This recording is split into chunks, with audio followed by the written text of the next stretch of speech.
Hello and welcome to Mr. C History. I'm outside St Paul's Cathedral, but that is not my focus. In fact, I'm next to the statue of Queen Anne in front of St Paul's, but she also is not my focus. Instead, I want to look at this figure here, because today I'm on the trail of Native Americans in London. You might not think that there would be too much of a connection with Native America and London, but of course there is. And I'm going to go through a few places in town just to see where we are still connected. But as you can see, there are four female figures at the base of Queen Anne, and they represent different parts of her kingdom. There's Britannia, there's France, and there's Ireland, but there's also America. And America is associated by somebody dressed in a traditional Native American dress. That is not that's not the only connection Queen Anne had with North Americans, because indeed she was visited by four kings, three from the Iroquois Confederacy and one who was a Mohegan. She was visited in the spring of 1710, and they had quite a stir. What were they here for? Well, at the time in 1710, North America was waged in battle between the British, or probably the English. No, it just formed on the Act of Union, wasn't it? So Britain did exist. Britain, France and Spain, and of course the Native Americans were cut up, stuck in the middle of this. Now the Native Americans felt that they probably couldn't beat off either one of these, so they needed to form an alliance. They had to decide whether they were going to form an alliance with the Spanish and the French, who were in alliance, or were against the British. And it did actually come down to religion. The Iroquois leaders didn't want to become Catholic, which the French and the Spanish were forcing them to, so they thought, maybe we can ask Queen Anne to help bring in Protestant missionaries, but also bring in military help. And so they came here to Britain, to London, to form a military alliance.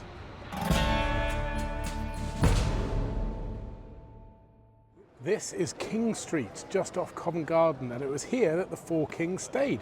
They stayed in a pub with the wonderful name the Crown and Cushion. Sadly no longer exists, but here is where they stayed.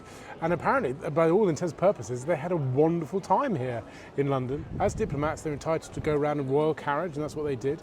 And everybody was remarked as the spectacle that they were. They're very tall, about 6 feet tall, and everyone remarks on their wonderful skin, the complexion. Interesting, of course, they would have had tattoos as well, but they just acted like tourists, really. They had a wonderful time. They went on a boat trip down the Thames to Greenwich and Woolwich, which is rather wonderful. They went to a nice restaurant just off Charing Cross as well with William Penn, and they even went to go see a show in the West End. It was actually Macbeth that they went to go and see. Not sure that's the best thing to see as a king, but there you go. So it was a wonderful time, and even the Queen was amazed by their complexion and their skin, their health. But that's not surprising, because she was lugubrious, sort of languishing with gout at the time. But boy, it seems to me that they were a real stir, and they had a wonderful time here. Interestingly, actually after their visit, Queen Anne commissioned portraits of the four kings, which they were in England for a bit, Kensington Palace and Hampton Court, but they now can be seen in Ottawa in Canada. Now I'm in the hustle and bustle of Borough Market. Just as you peer into the churchyard at Southwark Cathedral, you can see an interesting shape, which has a very, very strong Native American connection.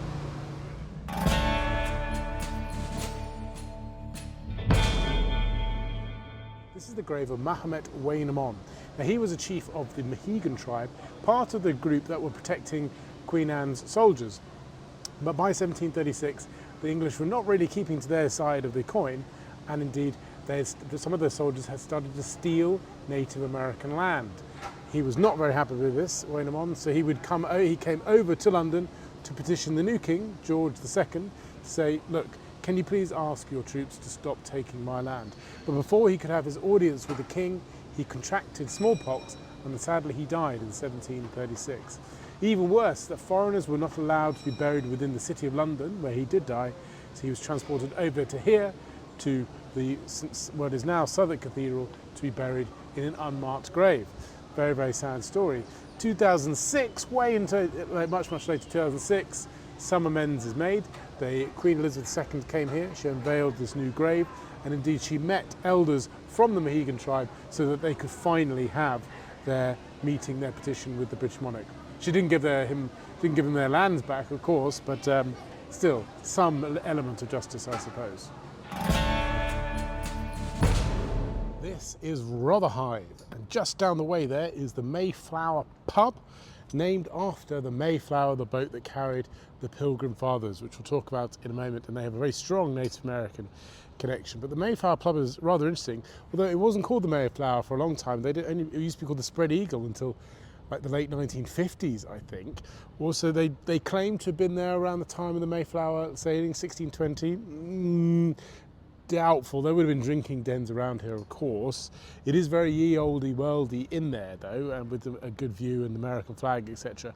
But I really like the floor, which goes straight out onto the River Thames, which is amazing. You can hear it slopping. 1620, the Mayflower, the boat that carried the Pilgrim Fathers to America, to the New World, set sail from here. Now, interesting, it wasn't actually carrying any of the pilgrims here. They were actually in the Netherlands because they'd already had been pushed out of England at the time. Now, the Mayflower and the Pilgrim Fathers is a long story, which I don't want to dwell on too much. I just want to focus on one thing. Who were the Pilgrim Fathers? They were separatists. They want to separate themselves from the church, specifically from the puritanical version. But this, by the 1620s, Catholicism has been pushed out. Looking at the Thomas Cromwell video for that one, but now there's various different sections of Protestantism occurring. Separatists they were almost more extreme than the Puritans. They'd, as I say, been pushed out to the Netherlands already, but even they found Europe was too traditional for them. They wanted to find a new world, and so they were seeking a boat to take them there, and indeed they found it, the Mayflower. It took 66 days to cross, and eventually they landed in what is now Provincetown, or Plymouth Rock in Massachusetts. Quite far south. They were aiming for Jamestown, which we'll talk about later. The only other thing I want to really focus in on is their relationship with the Native Americans, especially the tribe, the Wampanoag tribe, who were there in the area of what is now Provincetown in Massachusetts, where they arrived. Because the first they got there in 1620, that first winter, it was brutally difficult. Many of them died. Not very pleasant experience. They were helped, the Pilgrim Fathers were helped by the Wampanoags. They were helped by the Native Americans. And because of that, the Thanksgiving dinner was held in the year later to say thank you for helping us, and that's where this Thanksgiving tradition comes from. The Native Americans also were thankful because they had also formed an alliance with the Pilgrim Fathers because they had been under attack from both European settlers and other Native American tribes. And the Pilgrim Fathers had helped them, supported them as well. So obviously they were not the first Europeans to settle in America. That had happened long before, but they were the first ones there for fleeing persecution. Many of the other settlers had been there seeking a fortune, seeking to sort of abuse the land, as it were. They were coming to, as I say, for sanctity. They were the first American dreamers. The legacy of the Native Americans, not so good. Despite that initial good or cordial relations and the Thanksgiving dinner, a generation later, the Wampanoags were being persecuted as the settlers moved further inland into America, and the disease was spread amongst the Native Americans, their lands were taken, and essentially the total misappropriation. So not a great legacy for the Native Americans. But in a way, this is where it all started, Rotherhithe, where the Mayflower set sail. This is Captain John Smith, and I'm in the shadow of St Mary Le Bow in the City of London. And now he is a very famous person in the history of Native Americans, probably quite negatively. He was one of the first settlers in Jamestown, the first permanent European settlement on the North American continent. And by all intents and purposes, he's quite an interesting figure. He claims to be an explorer. He mapped lots of what is now the coast of America. He went all the way to Chesapeake Bay. He taught the Jamestown settlers how to grow crops. How do we know so much? Well, he was a keen writer of various different things, and that is where maybe some of this is a bit iffy, because he's also a keen maker-upper of things. Lots of repeated stories and perhaps embellishments. So are some of his achievements actually true? Is he this great figure of Native American history? I'm not so sure, because Jamestown really is seen as that first European settlement, like I said, and initially it didn't do very well. In the first winter, I think that 80% of the settlers died. It was an awful difficult place, but they did push through, and then eventually they succeeded by subjugation of the Native American, the First Nation people. So he's not really considered that tremendous there, and indeed Jamestown's where the first slaves arrived into America as well in 1619. Nothing totally to do with him, but he certainly was part of this procedure. So, not so sure about John Smith.